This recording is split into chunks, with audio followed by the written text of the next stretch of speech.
Good morning, children. This is Anurag Tiwari, Mount Litra Z School, Jhansi. In the previous session, I was talking about some of the remaining invertebrates such as mollusca, echinodermata, and I had talked a bit about hemichordata and also chordata. As in the characteristics of chordata, I had explained that chordates all they have notochord, dorsal hollow nerve cord, a paired pharyngeal gill slits. Other characters are such as they have bilateral symmetry, they are triploblastic, they are coelomates, and they have organ system level organization. They have closed circulatory system and ventral heart. These are the features of chordates. Chordates are divided into three sections, as in the previous session I had told you: urochordata, cephalochordata, and vertebrata.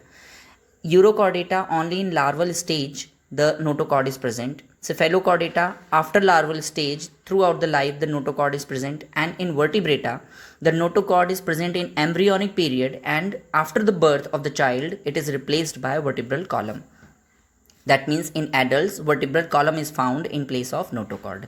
So this was vertebrata. Now if again you divide the subphylum vertebrata, it can again be divided into two departments, Agnatha and Gnathostomata. So Agnatha are those which does not have jaw. The animals or the organisms, they do not have jaw, they lack jaw. And Gnathostomata, they have jaws. So subphylum vertebrata again can be divided into two sections, Agnatha, Gnathostomata, without jaw, with jaw, Gnathostomata. Gnathostomata again further can be divided into two departments, two classes. That means one, that means all the fishes, Pisces, and another one is Tetrapoda. That means one contains fins and another one contains limbs in their body. So Gnathostomata again is divided into two different parts, Pisces and Tetrapoda. And Tetrapoda again can be divided into different departments and sections. So first we are talking about the class Cycloistomata. The class Cycloistomata. That means all the fishes, those who have circular mouth. They are ectoparasite on the other big fishes. Number one, they are always found behind the big fishes and they keep on eating the material which are left over by the big fishes. They have sucking and circular mouth without jaws. So you understood they are Agnatha class division. Then body is devoid of scales, that means they don't have any scale. Gill slits are present for the respiration process. They have vertebral column, okay, which is made up of cartilage. They don't have bones. Circulation is closed type and they all are marine, or sometimes they are freshwater also. They come in fresh water just for the spawning, that means for their process of reproduction, and they die after few days. The larva which they produce, that returns into the sea, and after metamorphosis, that means when it converts into adult from larva, which the term metamorphosis, here is the term written, metamorphosis, its meaning is, that means change from larva to adult. This is known as metamorphosis. So the fishes go in the fresh water from the marine water, they do spawning, that means reproduction process, they produce larva, and after they die, the larva returns into the sea. It completes its metamorphosis, that means converts from larval stage to adult stage. After becoming adult and after maturity, they again come back to fresh water and then again they do spawning. The previous one again die and they leave larva again goes back to the sea. So this process, the cycling keeps on going. So now the examples are here, lamprey, hagfish. These are the examples of this Cycloistomata. The next department is the class Chondrichthyes. The class Chondrichthyes. Chondrichthyes means all the fishes which have all the cartilaginous fishes. All the cartilaginous fishes.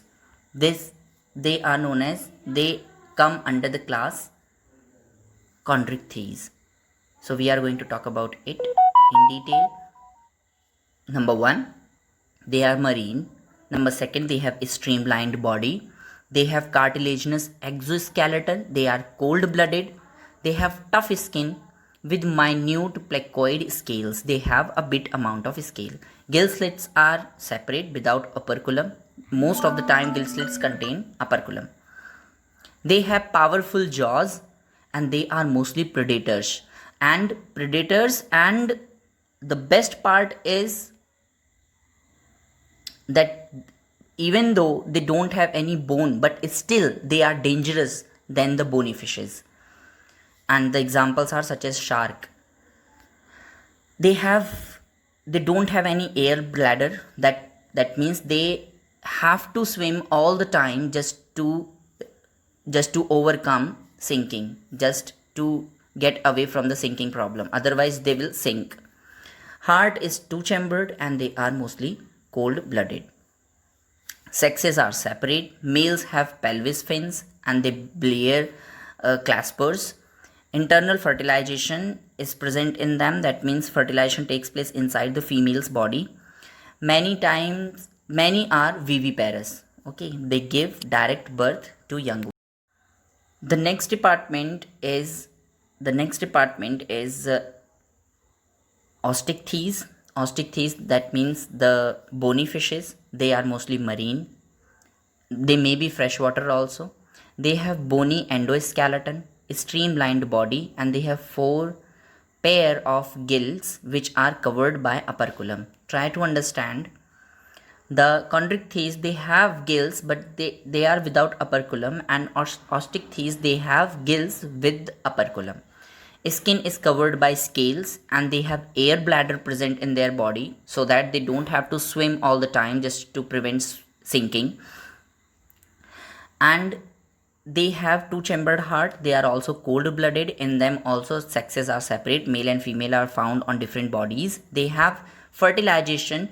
In chondrichthyes, the fertilization was internal. In them, fertilization is external, and they mostly produce eggs. They don't give birth to the young ones, such as chondrichthyes. They are viviparous, and osteichthyes are oviparous. They give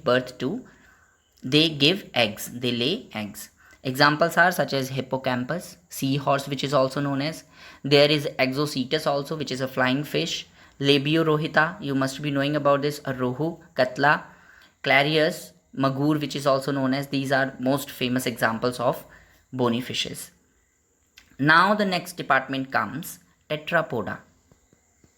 Next department is tetrapoda. If you remember, we were talking about till now the Agnatha and Gnathostomata, and in Gnathostomata we have already talked about the fishes or the Pisces department. Now we are going to talk about the department which is tetrapoda. We have talked about Agnatha, we have talked about Gnathostomata, we have talked about the Pisces department, which we divide into 2 different parts. One is chondrichthyes, the next one is osteichthyes. So we have talked about these 2 departments already. Now we are going to talk about the tetrapoda department, which is the major department which we have to study today. This department, tetrapoda, contains classes Amphibia, Reptilia, aves and mammals. Amphibia is the department which can live in both the conditions, whether it is aquatic or whether it is terrestrial. So in both the habitats they can live. And they have a pair of limbs, 2 pair of limbs, that means upper and lower. They have moist skin without any scales on their body, and most of time through moist skin they respire also. Respiration is by gills, lungs or skin, as I told you in amphibia. Heart is 3-chambered and they are also cold-blooded and they produce eggs, such as example frog, salamander, hyla. Reptilia department, if I talk about, it comes from amphibia department. They are mostly terrestrial animals. Okay, they have limbs, a pair of limbs, 2 pairs of limbs, upper and lower. They have dry and cornified skin having scales or scute. Respiration is by lungs because they have come out completely from water and they live only on lands. That is why they have respiration organ, lungs. Heart is 3-chambered except one crocodile. Crocodile has 4-chambered heart. They are also oviparous like amphibians. The examples are chameleon, crocodile, naza naza, that means snake. These are the examples of reptilia. Now the aves department, or the department of birds. They have feather for flying. They have four limbs which are modified here for into wings. Skin is dry without glands. They don't have any gland in their body. Long bones are present, and bones are also hollow, and they have air cavity so that it can help them in flying. Respiration is again by lungs, as it was in reptilia. Actually, the reptilia department has converted into aves through evolution. So most of the characters of reptilia match with the characters of aves. Respiration is by lungs. Heart is four chambered, and aves department is warm blooded, and they are also oviparous. They produce eggs. Examples are such as ostrich, crow, and all the birds are the examples of aves. Now the next department is mammalia, where we belong to.